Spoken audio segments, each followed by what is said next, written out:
যারা অনেক দিন আগে ইন্টেরিয়রের কাজ করাইছেন কিন্তু আপনারা মেটেরিয়ালসগুলোকে সঠিকভাবে নির্বাচন করেন নাই, তাদের মনে একটু ভয় থাকা ভালো। দেখা যাচ্ছে যে আমি এখন যে প্রজেক্টটা দেখাচ্ছি এটা মোটামুটিভাবে এই বিল্ডিংয়ের বয়সই আপনার 10-12 বছর, তো আর ইন্টেরিয়র করছে ধরেন 7-8 বছর হবে। তো সঠিক মেটেরিয়ালসের ব্যবহার না করলে যে প্রবলেমটা হতে পারে সেটা আপনারা দেখতে পাচ্ছেন। এখানে একটা সিলিংয়ের কাজ, এখানে কাঠ ব্যবহার করা হয়েছে, সেটা গর্জন কাঠ না।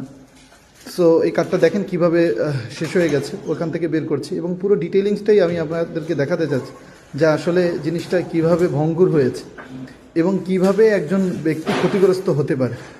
সো যারা আসলে ইন্টেরিয়রের কাজ করিয়েছেন এর আগে এবং বা করাতে চাচ্ছেন কিন্তু সঠিক মেটেরিয়ালসটা নির্বাচন করছেন না, লংজিবিলিটি সম্পন্ন মেটেরিয়ালস ব্যবহার করছেন না, সাস্টেনেবল ইন্টেরিয়রের ব্যাপারে আপনারা গুরুত্ব দিচ্ছেন না, তাদের জন্য কিন্তু আসলে এই ভুলটা বা এই সমস্যাটা আপনাদের থেকেই যাবে। সো আমার কাছে মনে হয় যে বিষয়টা একটু ভালোভাবে লক্ষ্য রাখবেন। ধন্যবাদ।